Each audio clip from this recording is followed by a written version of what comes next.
আসসালামু আলাইকুম। সবাই কেমন আছেন? আশা করি ভালো আছেন। আল্লাহর অশেষ রহমত ও শুকরিয়া, আমরা পবিত্র জুমার নামাজ আদায় করলাম। আল্লাহ পাকের লাখ কোটি দরুদ ও শুকরিয়া। আলহামদুলিল্লাহ, সপ্তাহের শ্রেষ্ঠ দিন জুমার নামাজ আদায় করলাম। আজকে আমি আপনাদেরকে ফিলিস্তিন নিয়ে কিছু কথা বলবো। ফিলিস্তিন নিয়ে আমাদের মুসলমানদের হৃদয় কেন কাঁদে, ফিলিস্তিনের কথা শুনলে ফিলিস্তিনের মুসলমানদের জন্য আমাদের হৃদয় হাহাকার কেন হয়ে ওঠে, ফিলিস্তিনের জন্য কেন মুসলমানরা দোয়া করে, ফিলিস্তিনের স্বাধীনতা চায়, সে বিষয় নিয়ে কথা বলব।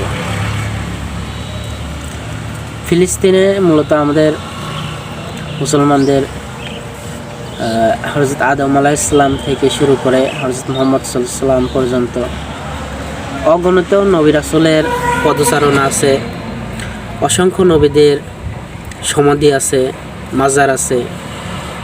বিশেষ করে আমরা পবিত্র আল আকসা, বাইতুল মুকাদ্দাস নামে পরিচিত, আল কুদস নামে পরিচিত, আমরা এই মসজিদকে হৃদয়ে লালন করি, ভালোবাসি। আমাদের মুসলমানদের জন্য পবিত্র তিনটি শহর মক্কা, মদিনা এবং জেরুজালেম। মূলত জেরুজালেম আল কুদস মসজিদ বাইতুল মুকাদ্দাসের কারণে গুরুত্বপূর্ণ। এছাড়া সেখানে বিভিন্ন নবী রাসূল সমাধি রয়েছে, বিভিন্ন অলিয়া উলিয়াদের মাজার রয়েছে, যার কারণে আমরা ফিলিস্তিনের জমিনকে ভালোবাসি, ফিলিস্তিনকে ভালোবাসি।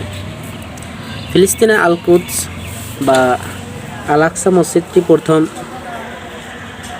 হযরত ইব্রাহিম আলাইহিস সালাম নির্মাণ শুরু করেন, যার হাত ধরে ফিলিস্তিনের মসজিদ ভিত্তিপ্রস্তর স্থাপিত হয়।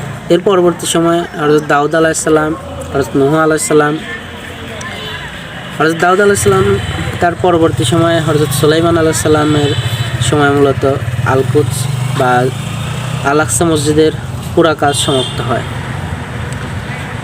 হযরত সুলাইমান আলাইহিস সালাম জিনদের মাধ্যমে এই কাজটি সমাপ্ত করেন। শুধু এই কারণেই না, আল আকসা মসজিদ আমাদের কাছে আরও গুরুত্বপূর্ণ এজন্য, আল কুদস মসজিদের রাসূল সাল্লাম যেদিন মিরাজে ঊর্ধ্ব আকাশে আগমন করেন, আল্লাহর সান্নিধ্যে, আল্লাহর সাক্ষাতে গমন করেন, সেই দিন রাসূলুল্লাহ সাল্লাল্লাহু আলাইহি ওয়াসাল্লাম বাইতুল মুকাদ্দাসে আগমন করেন এবং সেখানে সমস্ত আম্বিয়া রাসূলুল্লাহ সাল্লামদের নিয়ে, সমস্ত নবীদের নিয়ে তিনি জামাতে নামাজ আদায় করেন এবং ইমামতি করেন। এছাড়াও যেখানে রাসূল সাল্লামের পদচারণ হয়েছে, পায়ের ধুলি মোবারক স্পর্শ হয়েছে, সেটি অবশ্যই আমাদের মুসলমানদের কাছে গুরুত্বপূর্ণ। এছাড়া ফিলিস্তিন আমাদের কাছে, আল কুদস মসজিদ আমাদের কাছে গুরুত্বপূর্ণ এই জন্য, পৃথিবীর তিনটি স্থানে ইবাদতের সবচেয়ে গুরুত্ব বেশি এবং সওয়াব বেশি। প্রথমেই সবচেয়ে বেশি সওয়াব আল্লাহ পাক রেখেছেন মসজিদে হারাম শরীফে। সেখানে 1 রাকাত নামাজ পড়লে 1 লক্ষ গুণ বেশি সওয়াব দান করেন আল্লাহ পাক। এরপরে মসজিদে নববী শরীফে নামাজ পড়লে 50,000 গুণ বেশি সওয়াব আল্লাহ পাক দান করেন। এরপরেই বাইতুল মুকাদ্দাস অর্থাৎ আল আকসা মসজিদে নামাজ পড়লে 25,000 গুণ সওয়াব বেশি।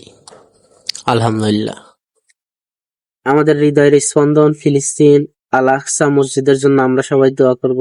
ফিলিস্তিনের মুসলমানদের জন্য দোয়া করব, তারা যেন জান, মাল, সম্মান, ইজ্জত নিয়ে সুন্দরভাবে, স্বাধীনভাবে বসবাস করতে পারে। আবারও যেন স্বাধীন ফিলিস্তিন একটি মধ্যপ্রাচ্যের দেশ হিসেবে প্রতিষ্ঠিত হয়, সেখানে মানুষ জান, মাল, সম্মান, ইজ্জত নিয়ে বাঁচতে পারে, স্বাধীনভাবে ইবাদত বন্দি করতে পারে। আমরা দোয়া করব এবং আমাদের দেশের মুসলমান, চীনের উইঘুরের মুসলমান, মায়ানমারের মুসলমান, কাশ্মীরের মুসলমানদের, ভারতের মুসলমানদের জন্য দোয়া করব। বিশেষ করে ভারতের মুসলমানদের ওয়াকফ সম্পত্তি নিয়ে একটি সেদেশে ষড়যন্ত্র হচ্ছে, সেজন্য আমরা দোয়া চাইব আল্লাহর দরবারে এবং আমরা এই প্রতিবাদ করব। আল্লাহ পাক আমাদেরকে কবুল করুন। আমিন সুম্মা আমিন। আসসালামু আলাইকুম।